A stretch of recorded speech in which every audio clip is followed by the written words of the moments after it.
Donc, ce matin, j'aimerais vous inviter à tourner avec moi dans le psaume 90. Psaume 90, un psaume extraordinaire dans des temps difficiles. C'est un psaume qu'encore et encore, j'ai pu me référer pour pouvoir m'encourager et aiguillonner un peu mes pensées. Parce qu'on ne se le mentira pas, on a besoin de ça aujourd'hui. On a besoin de ça parce qu'on est en vie d'une situation qui est sans précédent. Que ce soit le COVID-19, que ce soit le confinement, que ce soit le couvre-feu, que les mauvaises nouvelles, ça l'arrête pas. Bref, on est sorti de notre zone de confort encore et encore et encore. On est sorti de notre zone de normal. C'est pas évident. Puis c'est facile de perdre le focus. C'est facile d'être découragé. Ça brasse. Ça brasse. Donc, ce matin, j'aimerais qu'on puisse s'encourager et, au besoin, orienter nos regards à la bonne place pour qu'on puisse être dans la joie, pour qu'on puisse vivre dans l'allégresse. Ce matin, on lit un psaume, on va étudier un psaume que c'est Moïse qui a écrit. Puis Moïse, il était dans une situation, lui aussi, abracadabrante. Il était dans le désert depuis maintenant plusieurs années. On se souviendra, le peuple a sorti de l'Égypte pour s'en aller dans le désert, là où Moïse a reçu les tables de la loi, puis où aussi on a vu le peuple être rebelle, murmurer. Bref, il n'était pas si content d'être là, le peuple. Moïse a été un bon leader pour eux. Mais c'était pas une situation facile, comme on va le voir aujourd'hui. Le psaume 86, c'est la mélodie qui jouait dans le cœur de Moïse. Malgré que ça allait très, très mal. Ce qu'on va voir, c'est ce psaume-là est rempli d'émotions, de convictions, d'espérance. On peut voir aussi son cœur être fixé vers Dieu, puis s'attendre à Dieu, peu importe les circonstances. Alors, c'est pour ça que j'aimerais qu'on puisse le regarder. C'est pas la première fois que je le prêche et c'est certainement pas la dernière fois. C'est un de mes psaumes que j'aime, un des passages dans les Écritures où que j'aime me référer justement pour que le Seigneur vienne faire luire sa lumière, souvent dans les ténèbres que je peux avoir dans nos circonstances, donc dans mes circonstances. Donc, j'espère que ça va être une grande bénédiction pour vous dans ce commencement de nouveau confinement. J'en fais la lecture. On va commencer par les 6 premiers versets. Prière de Moïse, homme de Dieu. Seigneur, tu as été pour nous un refuge de génération en génération. Avant que les montagnes soient nées et que tu aies créé la terre et le monde, d'éternité en éternité, tu es Dieu. Tu fais rentrer les hommes dans la poussière et tu dis, Fils de l'homme, retournez. Car 1000 ans sont à tes yeux comme le jour d'hier quand il n'est plus, et comme une veille de la nuit. Tu les emportes semblables à un songe et qui le matin passe comme l'herbe. Elle fleurit le matin et elle passe. On la coupe le soir et elle sèche. On peut voir dans cette section-là, le psaume se sépare en 3 sections. Ça, c'est la première. On peut voir la fragilité de l'homme, sa brièveté et l'éternité de Dieu. Moïse va mettre les choses en perspective. Il va démontrer à quel point l'homme est petit pour pouvoir démontrer à quel point Dieu est grand. Bref, ici, il va faire une comparaison. Il commence d'emblée en disant « Seigneur, Adonai, Maître, mon roi, mon souverain, celui qui règne. » Dès le départ, Moïse établit la suprématie de celui à qui il parle. Lorsque Moïse utilise le mot Adonai, il y a un sens de révérence. Il plie le genou. Il est en train de parler à son roi, celui qui règne. Il n'est pas en train de demander « Ouais, Seigneur, là, pourquoi ça? » là? Il n'est pas en train... Plutôt, c'est une attitude de soumission, d'humilité. Tu as été pour nous un refuge. Dieu, tu es pour nous un refuge. Et puis là, il y a les yeux, le cœur porté vers Dieu. Super. Mais son être est dans le désert alors qu'il écrit ça. Pendant 40 jours, pas pendant 40 jours, pendant 40 ans, à tous les matins qu'il s'est levé, ce qu'il voyait, c'était du sable. Le paysage qu'il avait sous les yeux quand il sortait de sa tente pendant 40 ans, c'était du sable. Et là, il dit, Seigneur, tu es un refuge. Hein? Mon roi, tu es un refuge. Il est dans le désert depuis plusieurs années. Qu'est-ce qu'il est en train de dire ici? Le mot refuge réfère à la tanière d'un animal. Lorsqu'une petite bête va prendre refuge alors qu'un prédateur veut l'attaquer, c'est là. N'est-ce pas intéressant? Seigneur, mon roi, tu es notre lieu de refuge, tu es mon lieu de refuge. Tu es ma sécurité. Tu es la place où ce que je peux être tranquille, où ce que je peux être à l'abri. Et ça nous parle ici de génération en génération. Pas juste dans telle ou telle circonstance, quand ça va bien, c'est génial d'être avec toi. Non, non, non, non, non, non, non, non, non, non, non. Tu as toujours été un havre de paix pour ton peuple. Tu as toujours été un havre de paix pour moi. Avant que les montagnes soient nées et que tu aies créé la terre et le monde d'éternité en éternité, tu es Dieu. Donc, même s'il est dans le désert, puis même si c'est pas facile, Dieu, t'es mon refuge.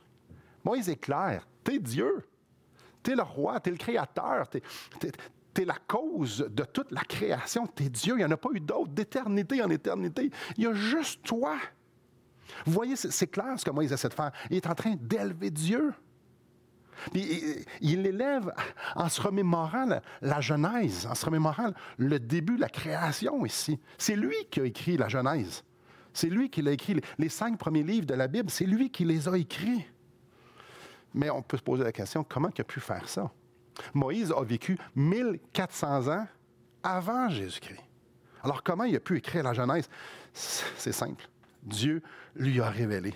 Et ça, c'est beau, puis je trouve ça tellement intense. Dieu a expliqué à Moïse la création. J'ai peine, je vais en aller imaginer ça, j'ai peine à l'imaginer, là. Mais je peux comprendre que lorsque Dieu s'adresse à un être humain pour lui expliquer comment il l'a fait, ça a dû être très, très, très, très, très intense pour Moïse. Voyez-vous, Moïse se souvient très bien, là, ça fait quelques années, il était sur le haut de la montagne du mont Sinaï, puis il a entendu Dieu lui parler, puis lui expliquer tout ça. Moïse est imbibé par cette vérité-là, là. T'es imbibé.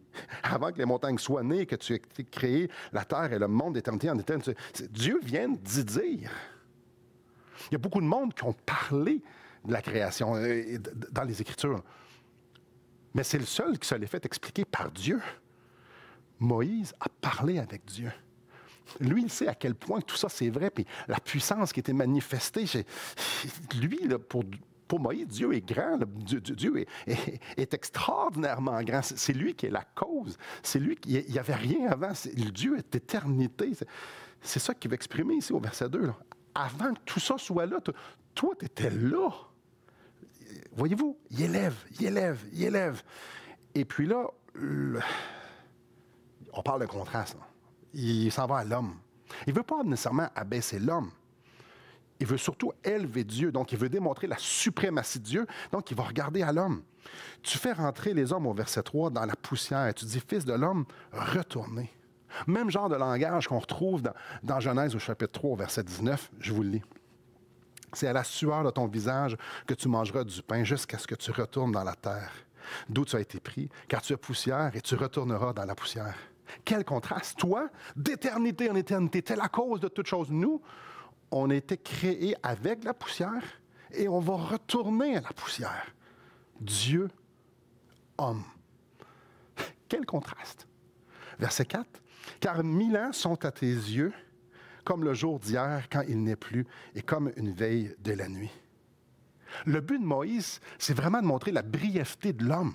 Le fait que l'homme, c'est juste une vapeur, qu'on est de la poussière, c'est rien. 1000 ans, c'est comme un clin d'œil pour toi, Dieu. Nous, c'est long, 1000 ans. Là. C'est très, très, chaque année, c'est 365 jours. C'est long, mais pour Dieu, 1000 ans, c'est comme hier. Quel contraste. Nous, depuis 1000 ans, qu'est-ce qu'on a vu? On est en 2021 aujourd'hui.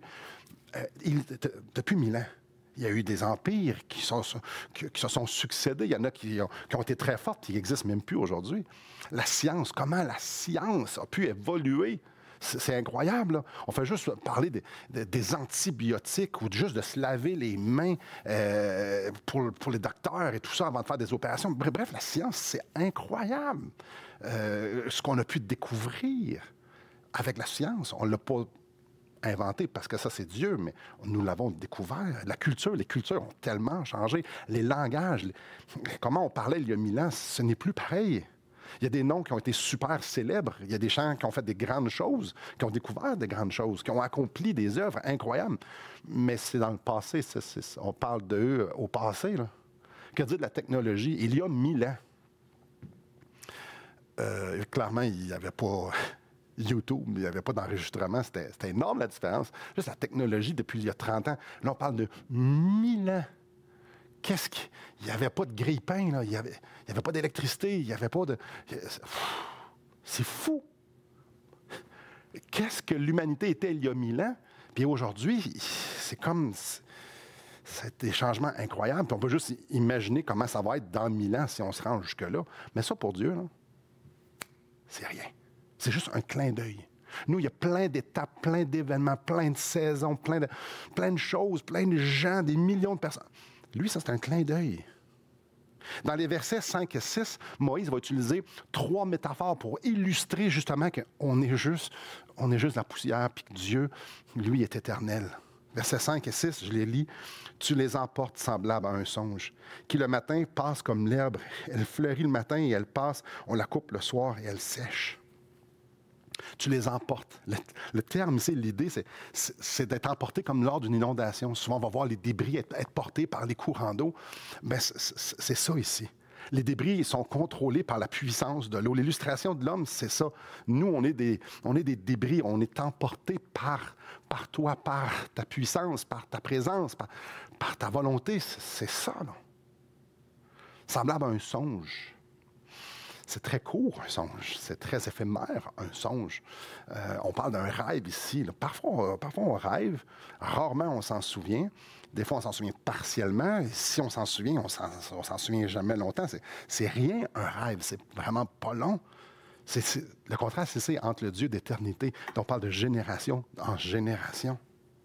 Et la troisième métaphore, la troisième illustration ici, c'est d'être comme de l'herbe. C'est comme... L'herbe à comparer de nous autres. Nous, on est des êtres excessivement complexes. On a une intelligence, on a une volonté, on a une durée de vie qui est beaucoup plus grande, on a l'envergure, ce qu'on peut produire, on est bien plus efficace. C'est incroyable.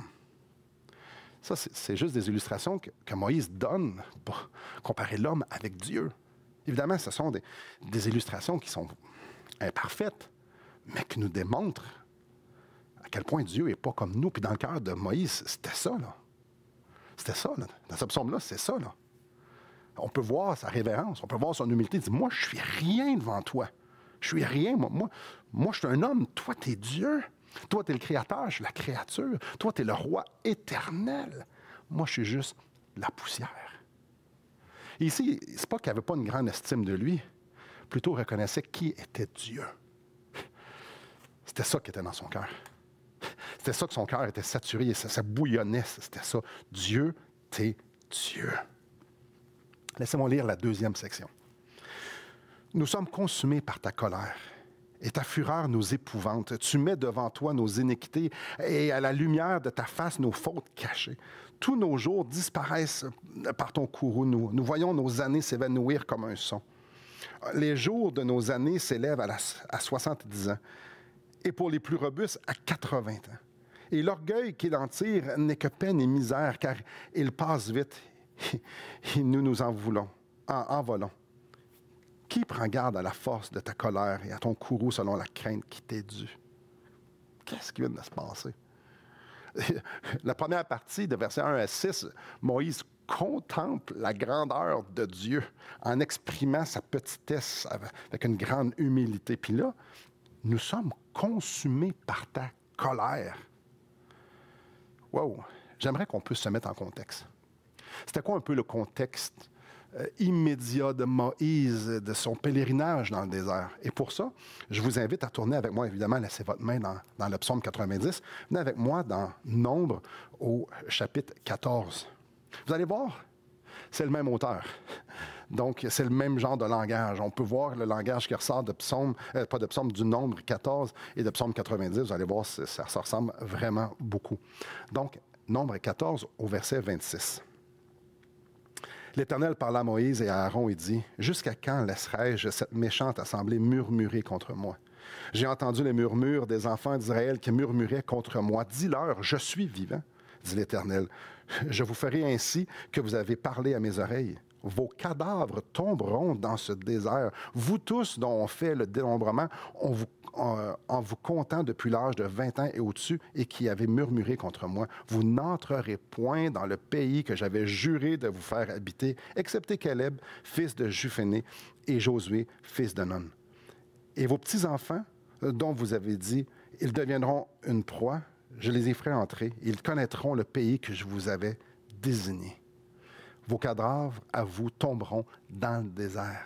Et vos enfants seront nomades 40 années dans le désert et porteront la peine de vos infidélités jusqu'à ce que vos cadavres soient tous tombés dans le désert.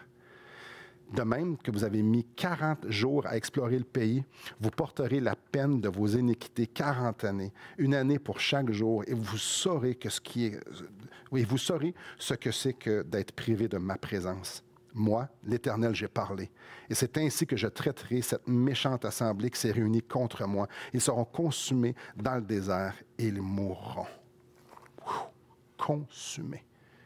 Je vais vous consumer. La deuxième partie du psaume parle d'un jugement. Le jugement de Dieu. Là, le peuple ici sont en train de subir les conséquences de leur désobéissance. Dieu leur a dit, prenez possession du pays que je vous donne. Les autres, ils ont fait, on a peur. Le peuple a péché. Dieu est en train de les juger. Ils sont en train de vivre les conséquences de leur péché. Dans la première partie du psaume 90, Dieu a toute la place. T'es Dieu. Et regardez dans la deuxième partie, au verset 7. Nous sommes consumés par ta colère.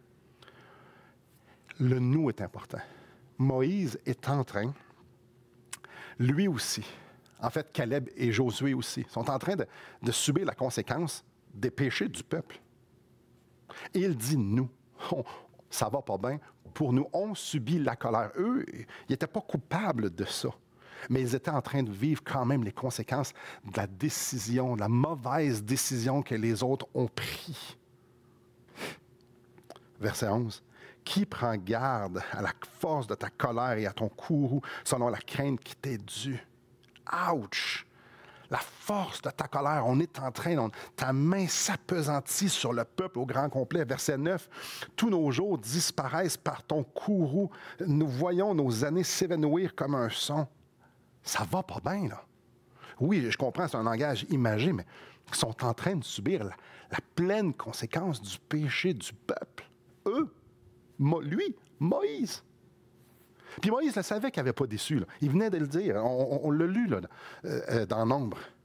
Toute la génération adulte qui sont sortis d'Égypte était pour mourir dans le désert. Puis comment il réagit? Abattu, sans espoir, amer, rebelle, devant toute la conséquence des péchés des autres. Parce que ce n'était pas les siennes, je le répète encore et encore, parce que c'est important. Là. C'était injuste pour Moïse, c'était injuste pour Caleb, c'était injuste pour Josué. Là. Les autres ont pris une mauvaise décision, puis eux autres, ils subissent avec les autres la conséquence. Donc, est-ce que lui était abattu? Regardez bien au verset 12.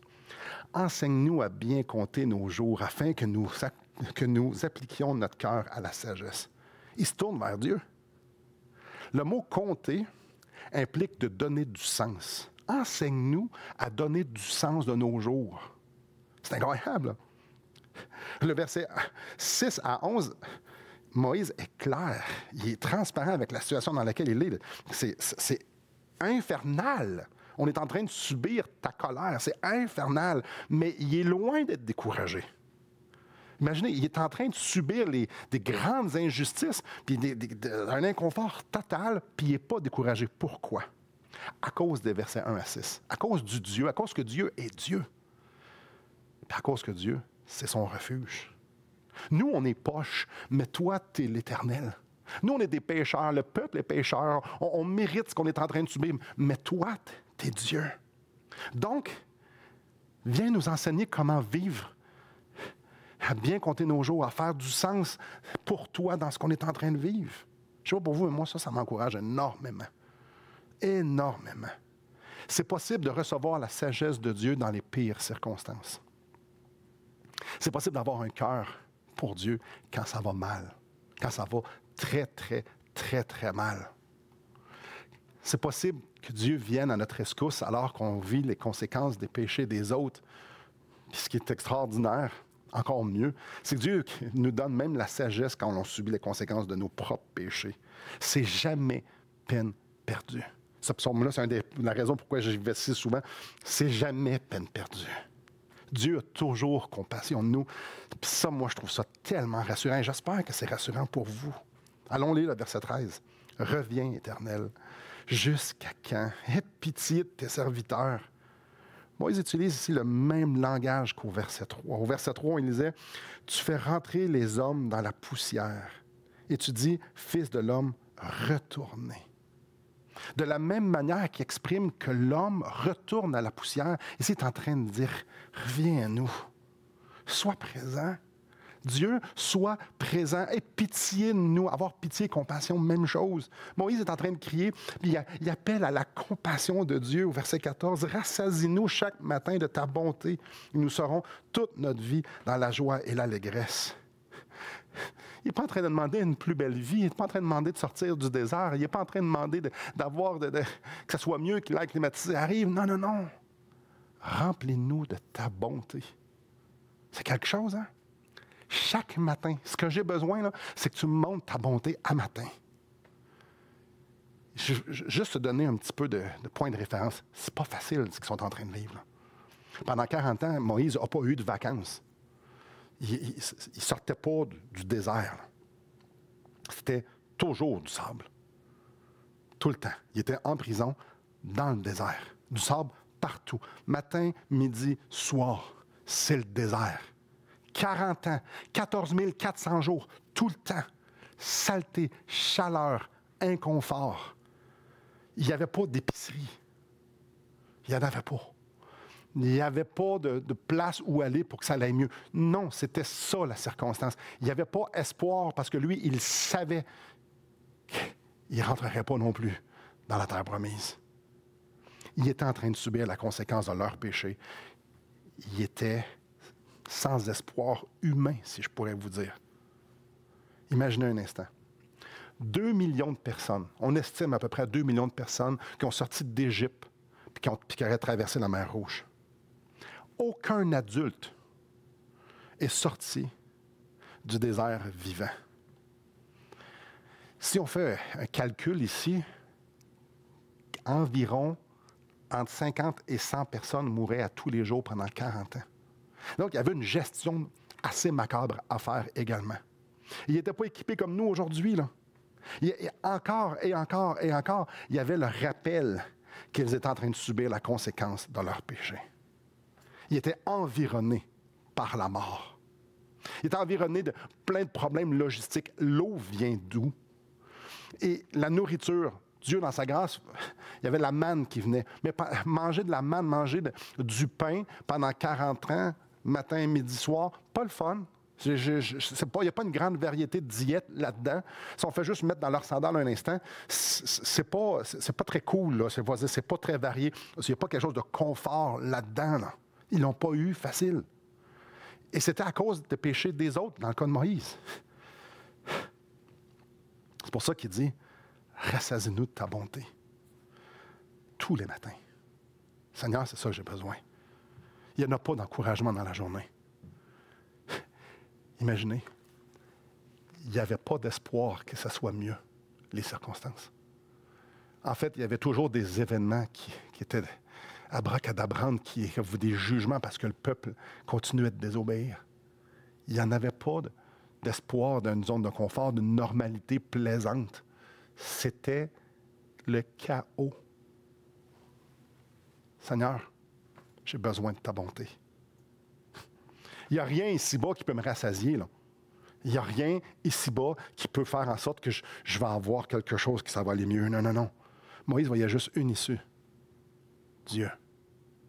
Dieu. Il n'y avait aucune attente envers les circonstances. Il n'y avait aucune attente envers les améliorations. Tout ce qu'il voulait, c'était Dieu. Les problèmes ne tassent. Il savait qu'ils ne se tasseraient pas. Mais ce qu'il avait besoin, c'était Dieu.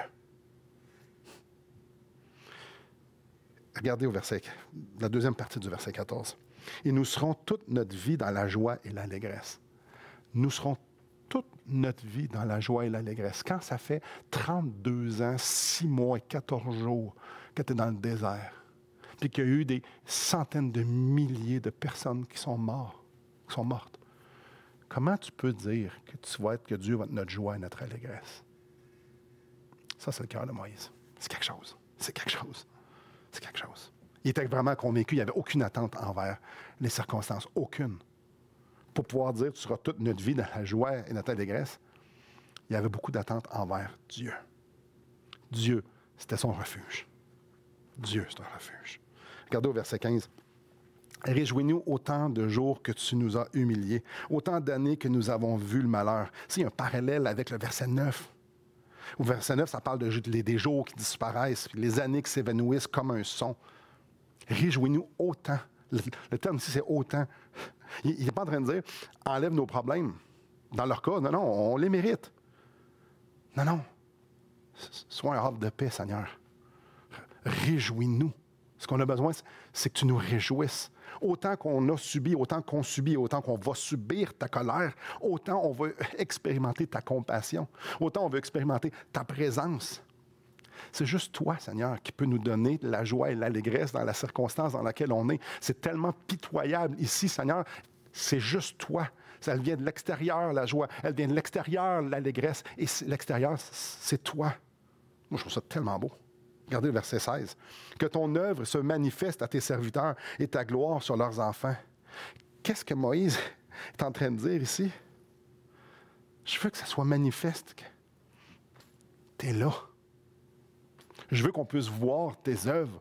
Je veux que tes serviteurs, moi, nous tous, qu'on puisse voir que tu es à l'œuvre. Moïse est en train de demander à Dieu que agis, que ça soit sans équivoque que tu es parmi nous, que ça soit sans équivoque que tu es en arrière de nous, que tu es à l'œuvre. Montre-nous ce que tu peux faire. Viens nous impressionner. On veut voir tes œuvres. Moïse est en train de plaider avec Dieu. Je veux que mon peuple puisse voir tes œuvres. Voyez-vous, Moïse n'avait pas d'attente à avoir une vie meilleure. Moïse ne voulait pas juste vivre, et encore moins juste survivre. Ce qu'il voulait par-dessus tout, c'était voir Dieu agir. Ce que je veux, c'est te voir agir. Parce que quand ce Dieu extraordinaire-là qui agit, c'est extraordinaire comment c'est beau, que c'est glorieux.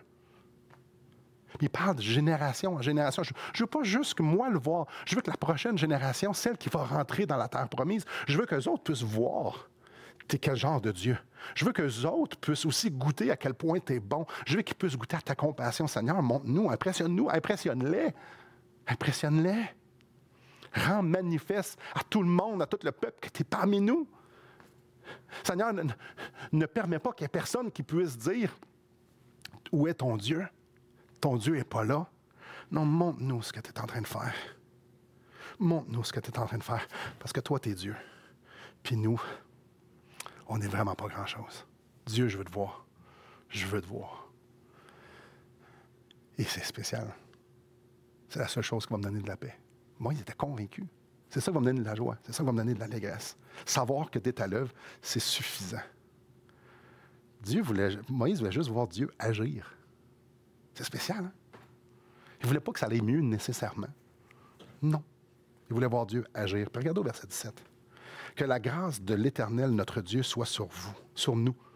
Affermis l'ouvrage de nos mains. Oui, affermis l'ouvrage de nos mains.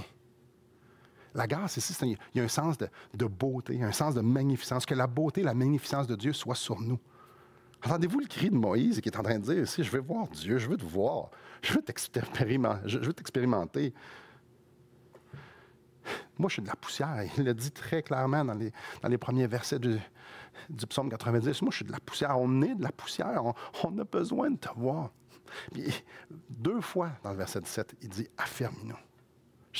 On a besoin de toi pour vivre. Nous, on est de la poussière. Mais de la poussière entre tes mains, on peut faire quelque chose.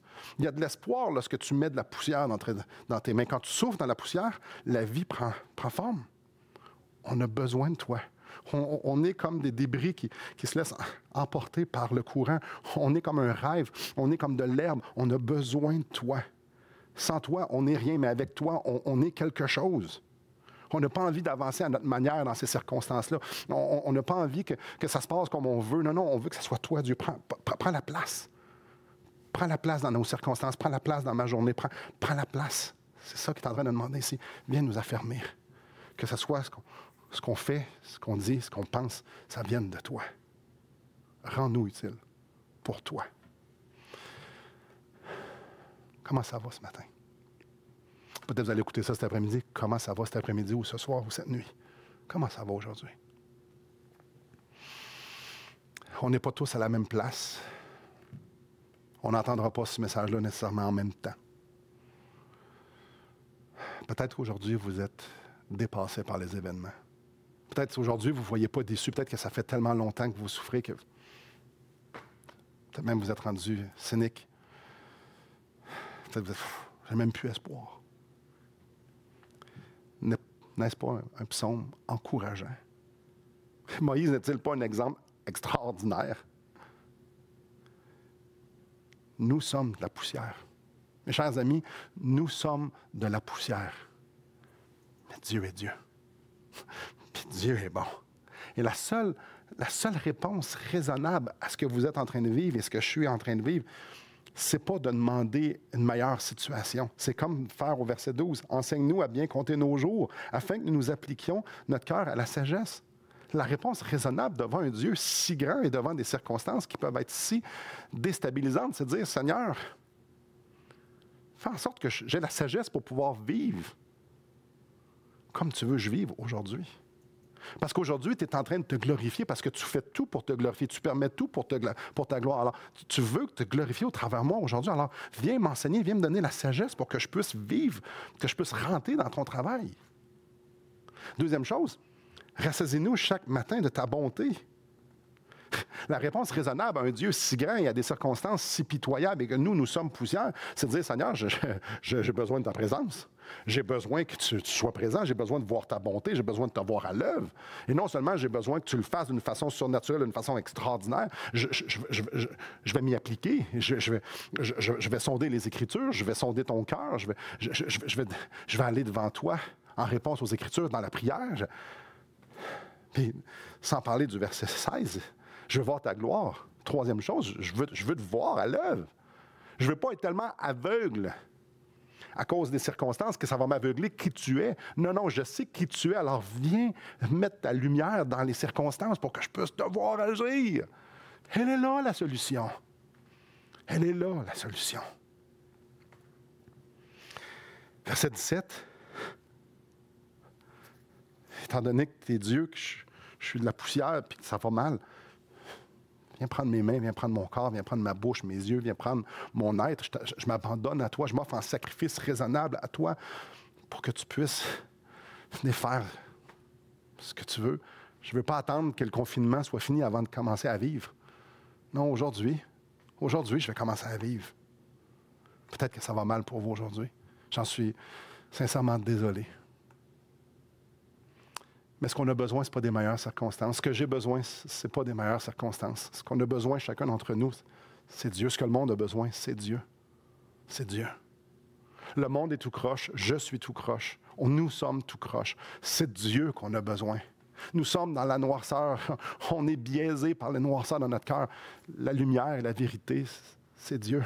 C'est Christ. La seule chose qu'on a réellement besoin, c'est Dieu. Si ça va mal, si vous êtes inquiet, si vous êtes déstabilisé, si vous ne savez pas ce qui va arriver demain et tout ça, tout ce qu'on a besoin, c'est Dieu. Je n'ai pas besoin de rien d'autre. N'oublions pas, Moïse avait bien compris. Tu es un refuge de génération en génération. On regarde en arrière, ça fait des milliers d'années qu'il est un refuge pour son peuple, ses bien-aimés. Il va l'être encore. En conclusion, imaginez Moïse, après avoir expérimenté ce qu'il a expérimenté sur le mont Sinaï, tous les miracles extraordinaires, il a goûté à Dieu d'une façon extraordinaire. Puis sa conclusion, alors qu'il est en train de méditer sur qui est Dieu et les circonstances qu'il est en train de vivre, c'est « J'en veux plus. Oh, j'en veux plus. » Moïse comprenait qu'il avait juste goûté la surface, qu'il avait juste eu un petit appetizer, une petite entrée. J'en veux plus. On fait juste commencer. Je n'ai pas commencé à creuser profond. Seigneur, je te veux. Souvent, notre réaction à des circonstances démontre où est-ce qu'on en est avec Dieu et notre grand besoin qu'on a besoin de Dieu. Chers amis, comment réagissez-vous? La seule bonne réponse, c'est de réagir en disant, Seigneur, je veux te voir, je veux voir ta gloire, donne-moi la sagesse, viens prendre mon corps, vas-y. Moïse avait compris que le point central de sa vie, ce n'était pas Moïse, c'était Dieu. Que les circonstances n'avaient pas d'affaire à consumer ses pensées. Ce qui devait consumer ses pensées, c'est Dieu. C'est tout. Dieu, je te veux. Peu importe mes circonstances. J'espère que c'est votre prière. J'espère que le psaume 90 vous encourage comme m'encourage. M'encourage à refocaliser nos pensées. Ce qu'on a réellement besoin, mes chers amis, frères et sœurs, c'est de Dieu. Alors, qu'est-ce qu'on attend?